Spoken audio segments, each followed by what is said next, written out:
Flight Nation. This is Blake Lawrence. Now, I am with Coach King. How you doing, sir? I'm fabulous. How are you, Blake? Oh, I'm great. And we're with 24 Hour Fitness, the official training partner of the Florida Flight. Now, this week, June 10th, we're playing the Bradenton GymRatz. Now, Coach, close one back in March. Tell me about this matchup. Exciting matchup. I think that Bradenton's had a rough first season, but they're a good team.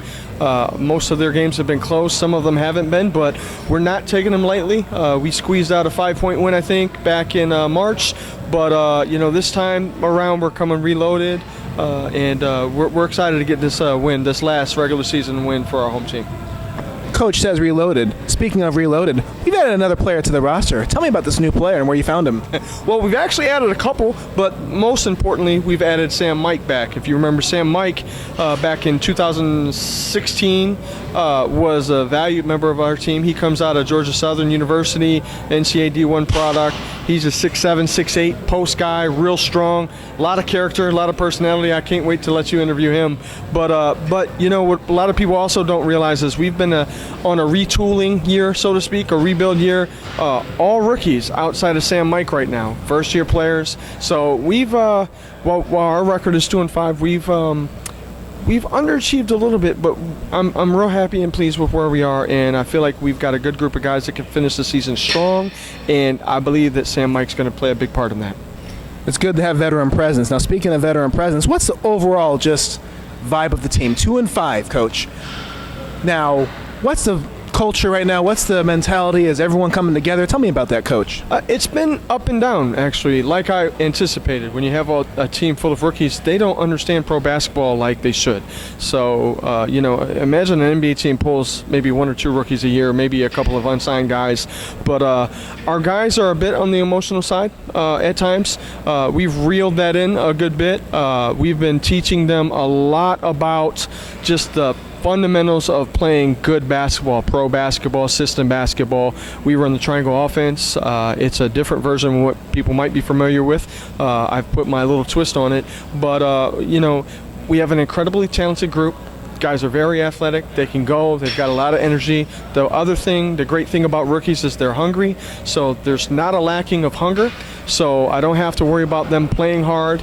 But, it is emotional. It's up and down. And especially in practice, the guys would like to just, when you go to the court, you just want to get up and down and play some basketball. But it's not that way. It's scrimmaging without keeping track of the score. Because the real score is how well we're playing basketball.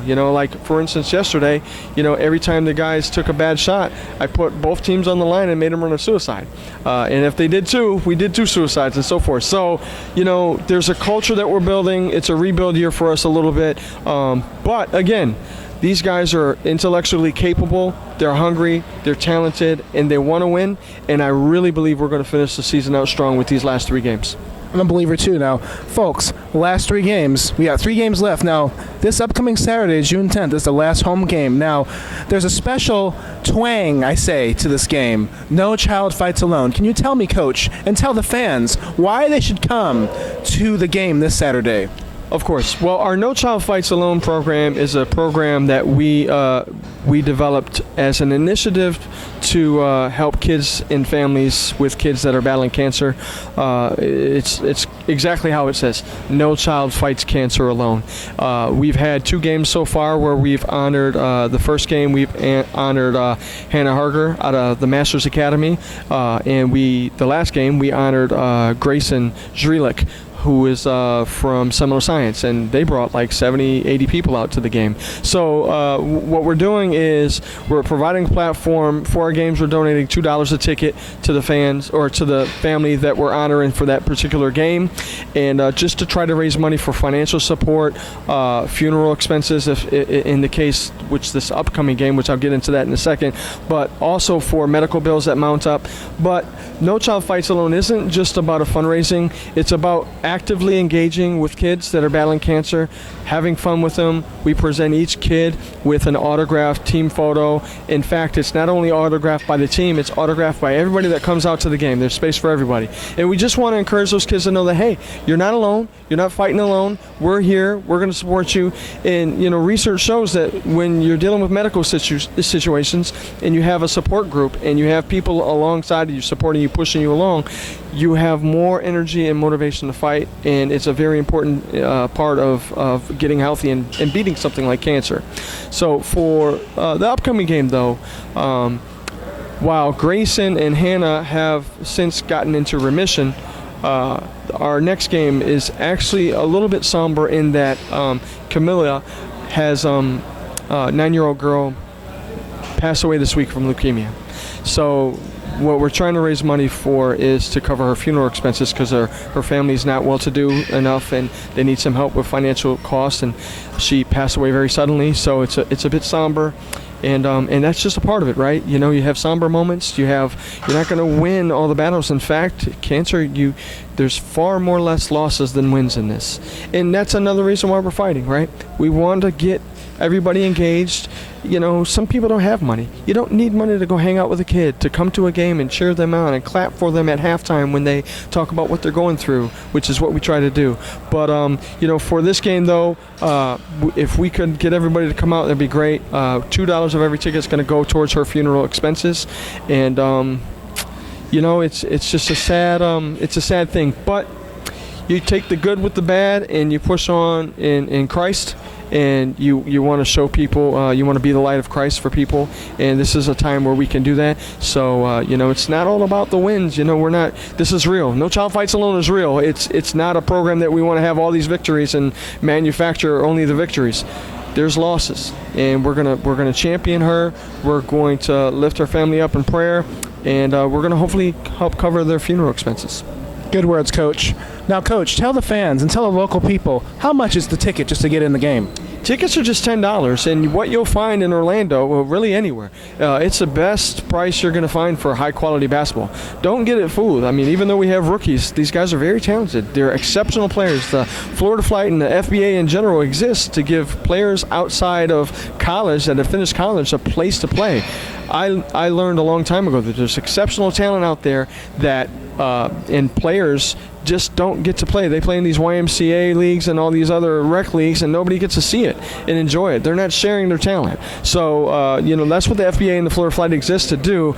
But it's $10. It's $15 for a courtside seat. You're right up on the base, on the sideline. You know, if you like that kind of thing, you know, it can get crazy. Balls flying over. Nobody's gotten jumped over yet. I think almost last game somebody almost had to jump over some of the fans. But it's exciting. You know, most times we have Turby, our mascot, out. We'll have we're trying to rebuild our dance team, the flight attendants. We haven't had them out yet, but it's a good time. We've got play-by-play. We do interviews. We've got a DJ most of the time, introductions, player introductions, national anthem. It's a good, fun time. It's at the RDV Sportsplex. Also, it's a fabulous facility. Obviously, corporate headquarters of the Orlando Magic. So for our players, it's great. You get to get out there and you know, who knows who's going to be watching in the executive offices up top. You never know. So we're excited. For $10, it's the best value in town for pro basketball entertainment. We've been here 8 years now. We are Orlando's hometown. We've been that. We've been investing in the community since day one. And but, you know, it's always our games, though, and I say this to the fans, if you're listening and watching, our games are always more than just a game. It's about utilizing the platform of pro basketball to invest in the lives of others. And we've been true to that since day one. You don't have to look far to find that evidence of that. You know, from our Jace Race program, No Child Fights Alone, Not Afraid to Fly mentorship program, our annual holiday toy drive game, raising toys for the Children's Home Society of Central Florida. So, I'm excited, proud, and especially appreciative of all the support from Flight Nation. And long-winded, but hey, come out, support, have fun. It's a couple hours of fun. Bring your whole family out. Do something with the family for probably under $50, and you know, at $10 a ticket, and help support Camilla and her family so that she can we can let her rest in peace. Good and touching words from Coach King. Now, Coach King, I'm telling you, those Cavs right now. Okay, I knew you were going to go there. Yep. Last year, down 3-1, and they came back. Now, to all the Cavs fans, do you think there's hope for them this year?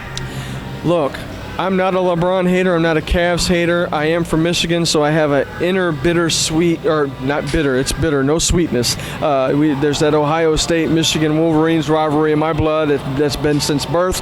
But look, the reality is that Golden State is an incredibly talented team. it's not like LeBron, Kyrie, and Kevin Love and those guys haven't been playing pretty good basketball. It's just not good enough. They say you live and die by the jump shot.